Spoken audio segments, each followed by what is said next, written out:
Vamos iniciar então, dando início ao nosso estudo do livro A Gênese.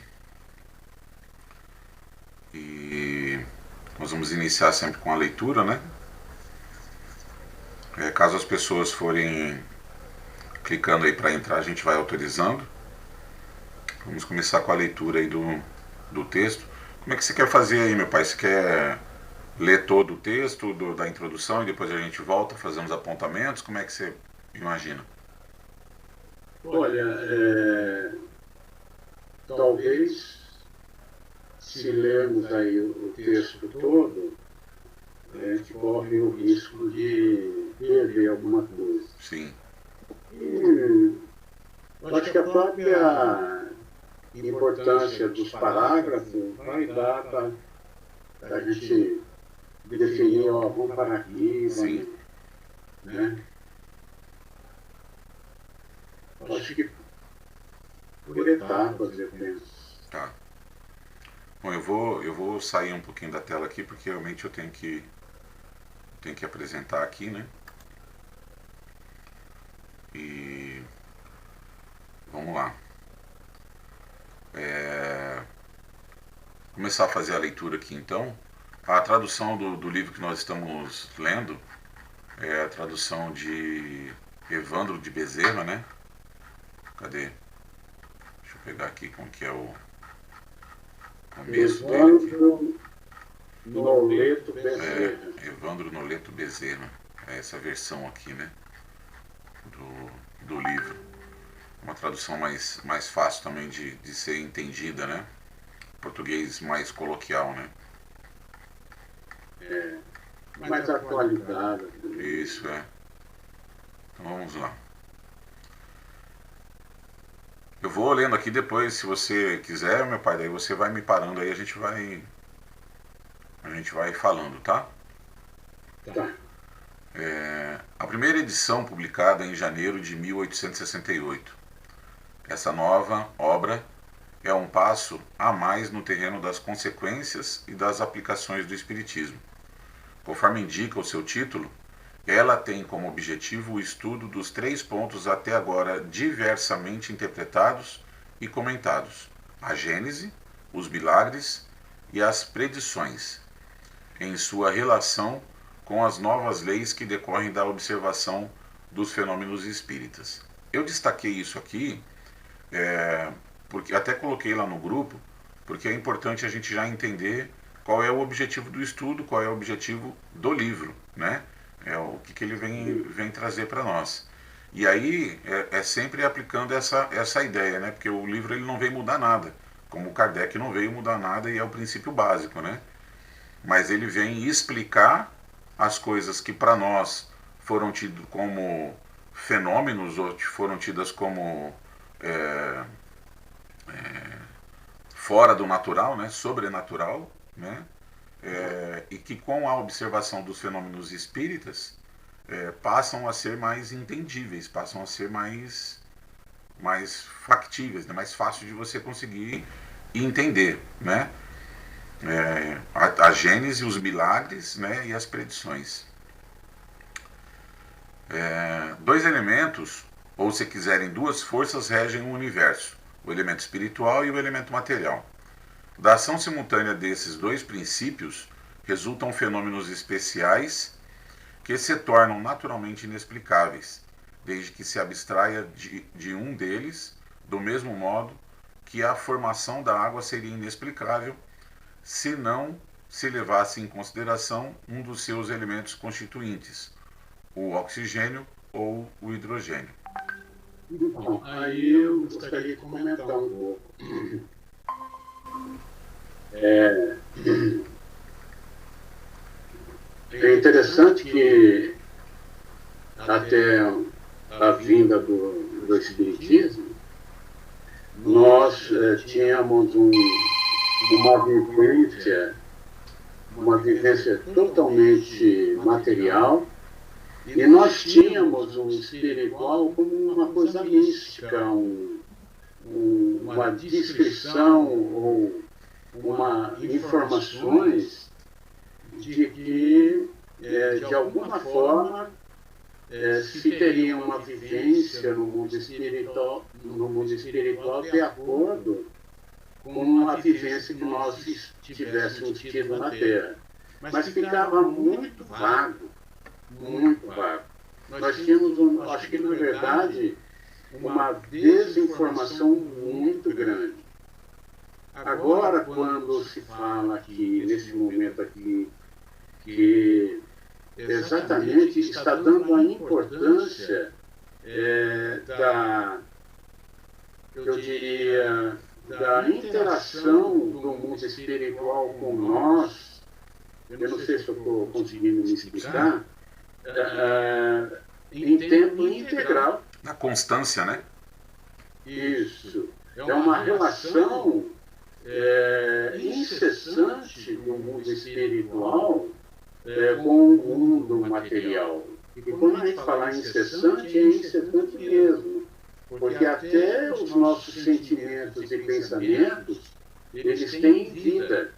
Então, aqui nós estamos começando a trazer o mundo espiritual dentro da vida material ou vida terrena como dois componentes que não há como você separar um do outro. Não sei se eu consegui me explicar. Acho que sim, meu pai. Acho que sim, acho que a gente não tem como imaginar uma coisa separada, como a gente enxergava antes, né? Antes as coisas eram distintas e separadas. A vida na matéria era uma coisa e a vida no espiritual era outra coisa, né? E aí com a doutrina a gente vem entender como ele explica aqui, né? Não há água sem o oxigênio ou sem o hidrogênio, né? Ela é a soma das duas coisas. Não há vida sem o material e o espiritual, ela é a soma das duas coisas. É isso, então. Ao demonstrar a existência do mundo espiritual e suas relações com o mundo material, o Espiritismo fornece a explicação de uma imensidade de fenômenos incompreendidos, aliás, e por isso mesmo considerados inadmissíveis por parte de certa classe de pensadores. Embora as Escrituras estejam repletas de tais fatos, seus comentadores não conseguiram chegar a uma solução racional, visto desconhecerem a lei que os rege. É que giravam sempre dentro de um mesmo círculo de ideias e em campos opostos, uns menosprezando os dados positivos da ciência, outros não levando em conta o princípio espiritual. Essa solução se encontra na ação recíproca do espírito e da matéria. É verdade que ela tira da maioria de tais fatos o caráter de sobrenatural, porém o que vale mais, admiti-los como resultado de leis naturais da natureza ou rejeitá-los completamente. Eu gostaria de comentar porque é interessante que fala aqui, ó, ao demonstrar a existência do mundo espiritual e suas relações com o mundo material, o Espiritismo fornece a explicação de uma imensidade de fenômenos incompreendidos, né? Então, veja só, não é o homem que vem trazer essas informações, né? É uma revelação do mundo espiritual, é uma pleia de espíritos já esclarecidos e outros trazendo testemunhos de espíritos que estão como nós na nossa jornada ainda inicial, mas são eles, a espiritualidade que traz essa informação, essa apresentação do mundo espiritual e a relação deles com nós aqui na matéria. Né? Então, é a espiritualidade que vem trazer essa ciência para nós. Sim. Tem uma passagem, inclusive, dentro do Evangelho, né? Quando ele fala da ciência e religião, lá no comecinho do capítulo 1 do Evangelho, segundo o Espiritismo, que ele ressalta isso também, né? Que a gente, durante muito tempo, a ciência não quis olhar para a religião como uma possibilidade, né? E a Sim, religião não podia olhar para a ciência como uma possibilidade, porque ambas rechaçavam, né? Elas eram opostas, elas eram competiam sobre a sua verdade, cada uma com a sua verdade, né? E na verdade a ciência nunca competiu com religião e religião nunca competiu com ciência. O grande problema aí era o ponto principal dessa relação, que era o homem, né? Que sempre foi, né? E aí os interesses humanos, né? Os interesses dos homens em relação a isso. E aí quando vem a doutrina, quer dizer, vem o espírito, né? Ou os espíritos, e eles vêm trazer e fazer esse link tão necessário, né? De que uma coisa não precisa ser oposta à outra. As coisas elas funcionam em conjunto, né? E aí eu acho que essa é a grande claridade que vem colocar sobre o tema, né? Da gente conseguir entender que espiritual e religião, né? Espiritual e ciência fazem parte de uma mesma coisa, né? Tudo isso está inserido num contexto de criação divina. E aí a gente vai ter um olhar um pouquinho menos crítico, né? Um olhar um pouco menos, não é nem crítico, mas eu não vou querer já chegar sobre um assunto querendo refutar ele. Não, eu vou prestar atenção e vou ver o que os espíritos estão querendo dizer para nós o que é isso, né? Então acho que tem uma mudança grande daí do nosso comportamento em relação àquilo que está sendo dito, porque a gente abre os ouvidos para ouvir, né? Porque a nossa pior dificuldade era essa, não querer nem ouvir, não. Cara, tá falando que nós fomos criados em 6 dias, o cientista falava, imagina, não pode, né? E aí está repetindo, né? Hã? Está E isso, acho que a repetindo. partir daí, quando envolve a espiritualidade vem trazer isso para nós, ele fala, em algum momento ali no texto, ele fala assim, né? Deixa eu voltar aqui pro texto. Ele fala assim, ó. É,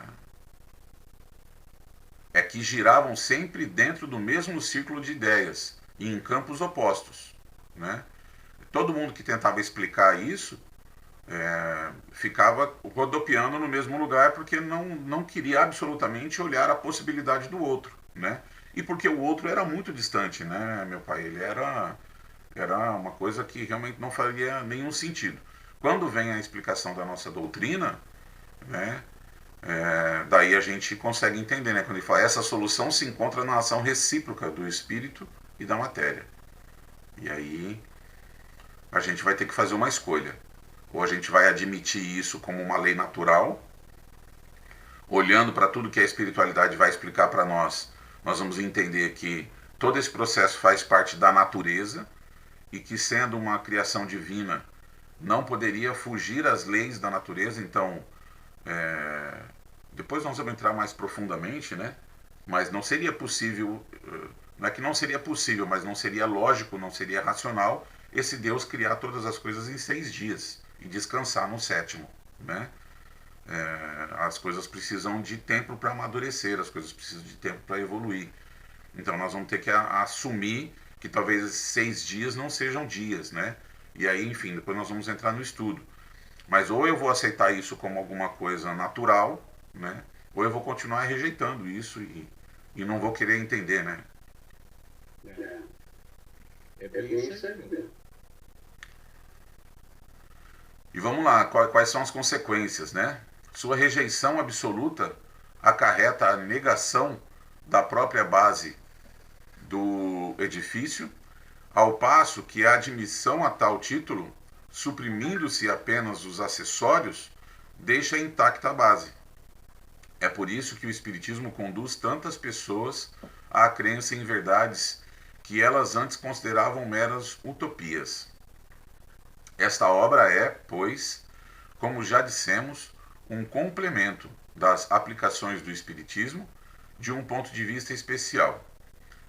Os materiais se achavam prontos, ou pelo menos elaborados desde longo tempo, mas ainda não chegara o momento de serem publicados.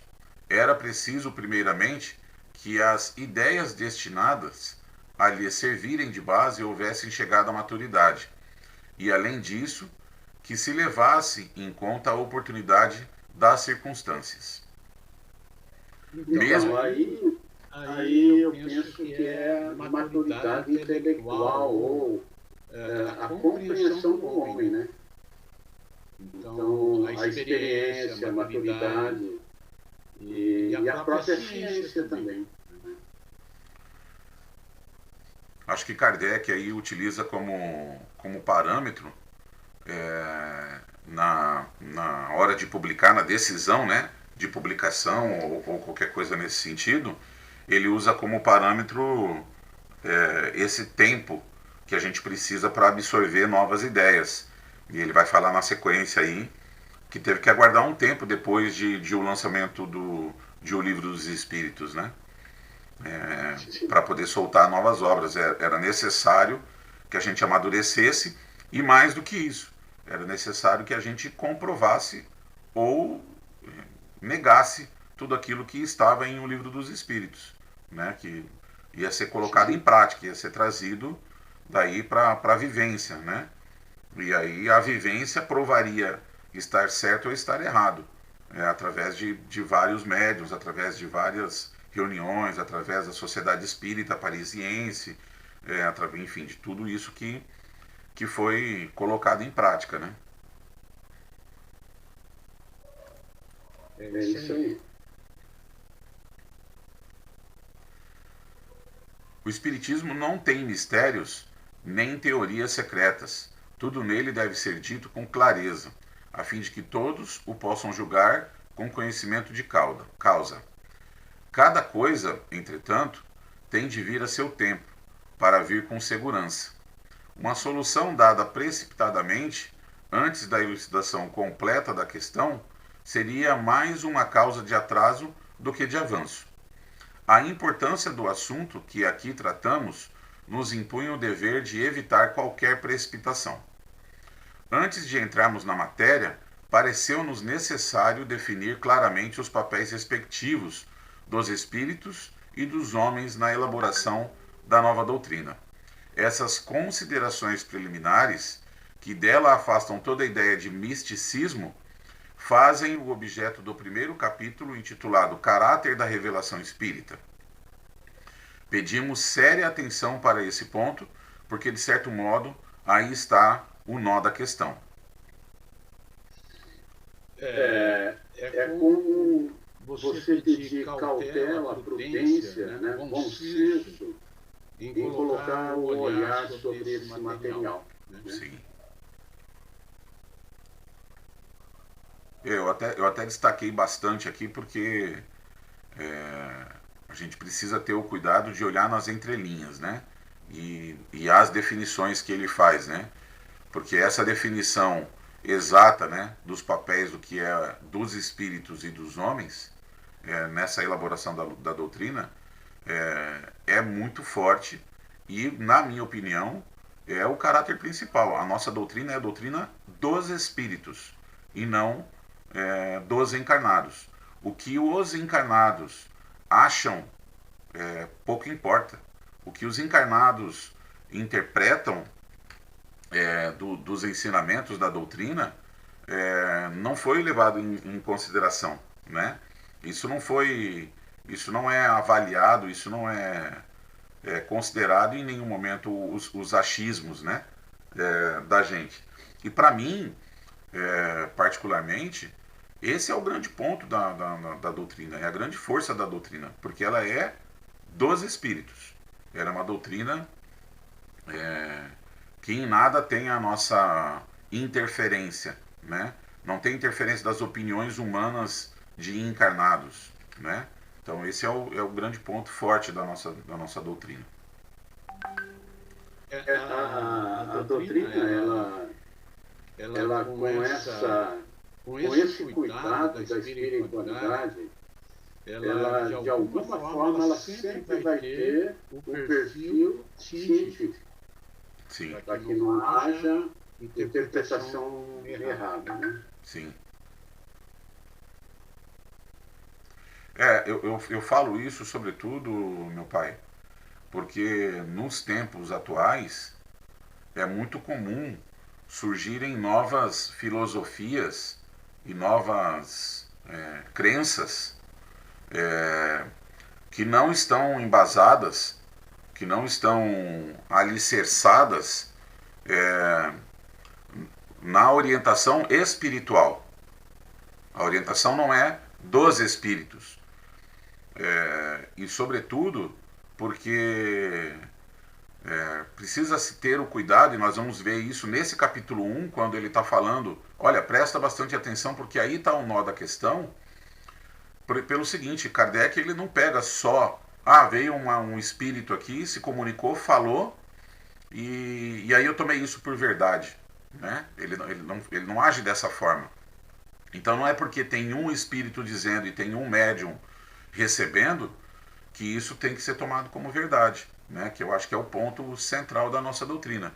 Isso tudo foi testado e foi comparado e foi muitas vezes questionada a espiritualidade, né?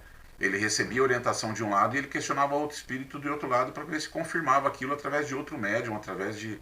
Então ele fez como se fosse uma experiência científica, né?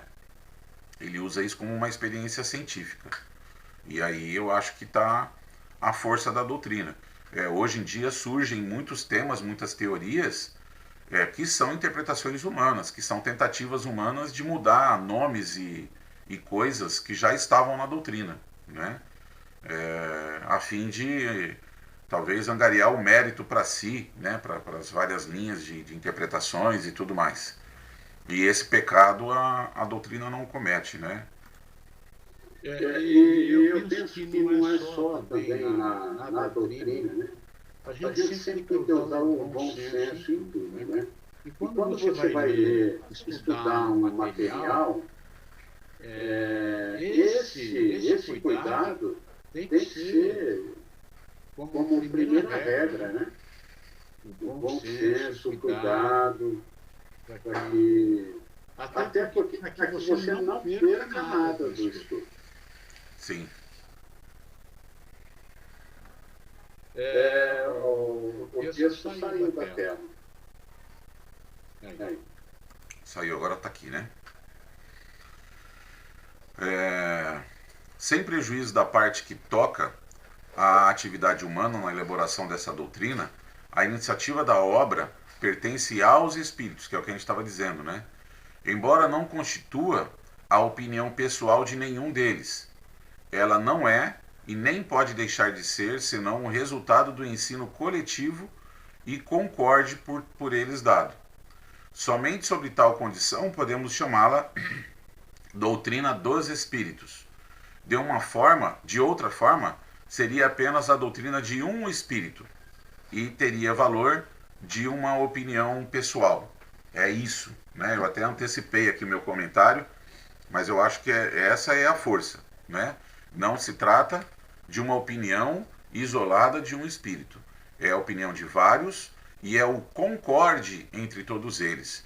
E não é a opinião dele, né? O ensinamento, ele é superior, ele vai além da opinião própria daquele espírito. Ele pode ter a opinião dele a respeito de algumas coisas, mas o que ele está ensinando não é opinião própria, né? Não tem a ver com opinião. É como um ser coletivo, conforme Kardec mesmo pediu, né? Sim. Generalidade e concordância no ensino, tal é o caráter essencial da doutrina, a condição mesma de sua existência, do que resulta que todo princípio que ainda não haja recebido a consagração do controle da generalidade não pode ser considerado parte integrante dessa mesma doutrina, mas simples opinião isolada, cuja responsabilidade o Espiritismo não pode assumir. É essa coletividade concordante da opinião dos espíritos, submetida, além disso, ao critério da lógica, que constitui a força da doutrina espírita, ele assegura a perpetuidade. Para que ela mude, seria preciso que a universalidade dos espíritos mudasse de opinião e viesse um dia dizer o contrário do que havia dito. Esse critério da lógica que é a base de tudo. Sim. E ele fala aqui, né? Para mudar tudo isso que está escrito aqui, não seria, eu recebi aqui um espírito de luz que veio e trouxe uma determinada orientação que disse que a doutrina blá blá blá. Seria necessário um movimento por parte dos próprios espíritos, e aí nós teríamos que talvez observar aí espíritos como André Luiz, como eu sempre cito esses que estão ligados aos nossos ícones, né? Que era o Chico, né? E que é o Divaldo. Um movimento por parte de espíritos como Joana de Ângeles vir dizer, peraí, gente, nós tivemos uma novidade aqui que não está lá no Livro dos Espíritos, não está lá na obra inicial, e que não está em todas essas obras que são concordantes, que eu acho que esse é o ponto. Porque se houvesse algo de novo, se houvesse algo realmente assim, o espiritismo está ultrapassado, né? A própria espiritualidade não deixaria a gente viver esse engodo, essa falha, né? Essa armadilha, né? A própria espiritualidade estaria vindo a todo esse tempo nos alimentando, mas é justamente o contrário. Todos esses espíritos de luz, que são os grandes, que escreveram todas as obras que vêm depois de Kardec, eles estão em concordância com a formatação inicial da doutrina. Então, essa é a força, né? E aí, quando aparece uma linha, uma divergência, alguma coisa nesse sentido, a gente precisa ter esse cuidado. A gente não pode estar invigilante em relação a isso, né? Porque, do contrário, mas esses espíritos, eles não concordam com essa linha de atuação. Não é a opinião deles. Nós estamos falando de algo que é muito superior à opinião própria, né? Joana de Ângeles não concorda, né? Então por isso ela não defende determinada linha de teoria ou qualquer coisa nesse sentido. Sendo quem estando na condição espiritual que está, não cabe a ela concordar ou não. Ela teria, se essas outras teorias são realidades, são verdades e que devem ser defendidas, exploradas e tudo mais, ela teria a obrigação, como mentora espiritual, que influencia não só Divaldo, mas que influencia uma humanidade, porque os livros de Divaldo hoje são internacionais, né? Está influenciando todo o planeta. Ela não poderia cometer esse tipo de falha, né? E as obras dela e tudo que ela traz está em concordância com a fundação. Então, é só um parênteses para que as pessoas possam entender a minha defesa, né? Do ponto de vista de que a gente pode cometer falhas em entendimento e interpretações, mas os espíritos não. Os espíritos, eles não podem cometer essa falha, né? Eles não têm esse direito, vamos dizer assim. Esses que estão à frente, né? Esses que estão à frente. Agora existem espírito, todos somos, né? Nós, com todas as nossas falhas, também somos espíritos, né, meu pai? Então... Esse critério da lógica é o critério bom de você caminhar seguro. É isso aí. O Leandro tá trabalhando aí, galera. Quem tá assistindo aí, ó. A Liliana de Faria tá entrando agora aí. Olá, Liliane, seja bem-vinda. Obrigada. Nós estamos na leitura aqui, tá? Estamos fazendo as leituras e os comentários aqui, tá? Ô, Leandro, você que estava acompanhando aí, quer fazer algum comentário? Quer falar alguma coisa? O Leandrão tá trabalhando ali, mas tá ouvindo a gente, tá participando com a gente.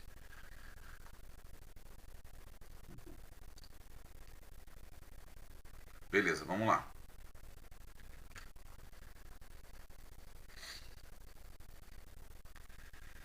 Então ele estava dizendo aqui justamente assim, ó, que a coletividade dos espíritos, né, é que formam essa lógica e constituem essa força da doutrina, e que para que as coisas que a doutrina nos traz fossem reavaliadas, seria necessário, né, para que ela mude, seria preciso a universalidade dos espíritos mudassem de opinião e viesse um dia dizer o contrário do que haviam dito. Uma vez que ela tem sua fonte de origem no ensino dos espíritos, para que sucumbisse seria necessário que os espíritos deixassem de existir. Para que ela deixasse de existir, os espíritos precisariam deixar de existir também. É também o que fará que prevaleça sobre todos os sistemas pessoais cujas raízes não se encontram por toda parte, conforme como ela se dá. O Livro dos Espíritos só teve consolidado o seu crédito por ser a expressão de um pensamento coletivo geral. Em abril de 1867, completou o seu primeiro período decenal. Nesse meio tempo, os princípios fundamentais cujas bases ele havia assentado foram sucessivamente completados e desenvolvidos, em virtude da progressividade do ensino dos espíritos. Nenhum, porém, recebeu desmentido da experiência. Todos, sem exceção, permanecem de pé, mais vivais do que nunca, enquanto de todas as ideias contraditórias que alguns tentaram opor-lhe, nenhuma prevaleceu, precisamente porque, de todos os lados, era ensinado o contrário. Eis um resultado característico que podemos proclamar sem vaidade, pois que jamais nos atribuímos o mérito de tal fato. Então ele vem fazer esse comentário que um decênio depois, né, estudando o Livro dos Espíritos, depois da publicação, e é lógico que ele teve aquela alteração, porque a primeira versão teve 600 e poucas perguntas, né? Eu não lembro agora ao certo. E aí a segunda versão teve mais de 1000 perguntas, né? 1049 perguntas e respostas, né? Então ele tem... Pode falar. Eu fico pensando, né, até num comentário textual, né, que eu estudo o Evangelho há mais ou menos uns 30 anos, né? E cada vez que eu leio o Evangelho, eu descubro uma frase, um sentido diferente nele, naquele texto. E lendo agora esse momento aqui, ó, esse parágrafo, eu fico pensando, na medida em que a gente vai aumentando o entendimento, conforme está dizendo aí agora, mais a doutrina se confirma, mais ela se apresenta lógica, sensata, né? Então, eu penso também que é um movimento de entendimento, aprendizado, e cada vez mais esse horizonte vai se abrir. Né? E isso tudo vai confirmando essa ciência maravilhosa, né? Que para mim é uma ciência fantástica. E eu acho só que é uma questão de entendimento nosso. E na medida em que a gente aumenta o entendimento, mais ela fica clara e mais, eu diria, benéfica a nós, né? Sim. Eu falo desse caráter científico, meu pai, porque depois de trazido o Livro dos Espíritos, tanto tempo depois estudando, né, quando ele está citando ali, né, um decênio, todas as coisas foram confirmadas, né? Tudo aquilo que a espiritualidade estava trazendo foram testadas, né, por Kardec. Ele não teve essa imprudência, né? Tudo foi testado e tudo foi confirmado e tudo se manteve em pé, como ele diz no texto, né? E as opiniões contrárias, né, aquilo que era oposição e que defendiam coisas diferentes, não se mantiveram, né? Então é sempre o cuidado, né?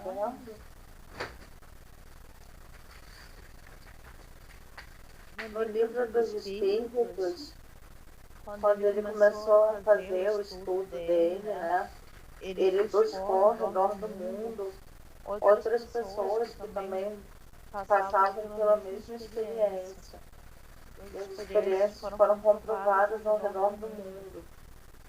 As mesmas pessoas passando pelos mesmos fatos e viram que houveram a mesma comprovação.